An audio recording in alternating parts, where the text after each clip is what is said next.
سلام بچه ها، چطورید؟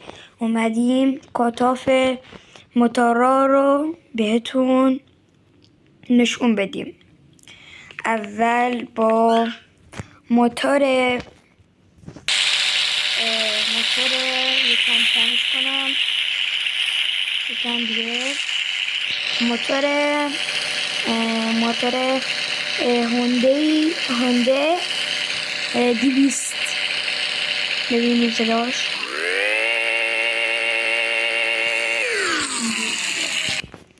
ببینیم دنبال سیب خوب. من عاشقشم.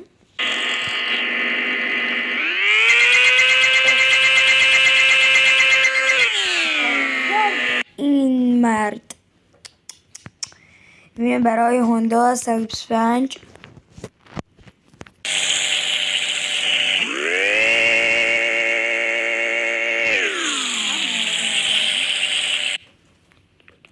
خب این که هیچ.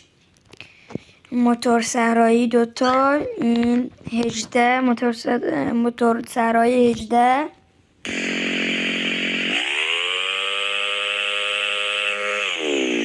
خب الان موتور صحرایی 300.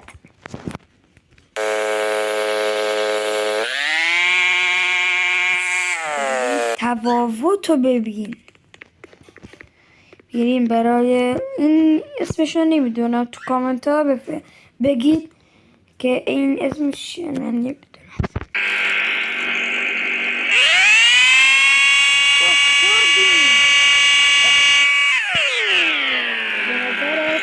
کدوم خوب بود؟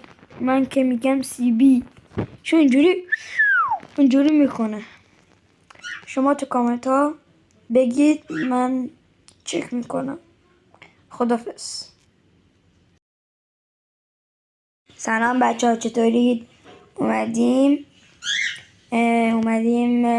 کاتاف ماشین پژو پاس بدون پلاک شوتی بهتون تعریف کنیم و شما هم میشنوید.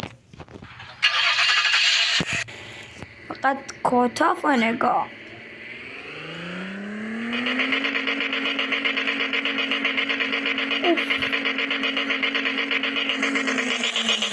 زیادش بکنم؟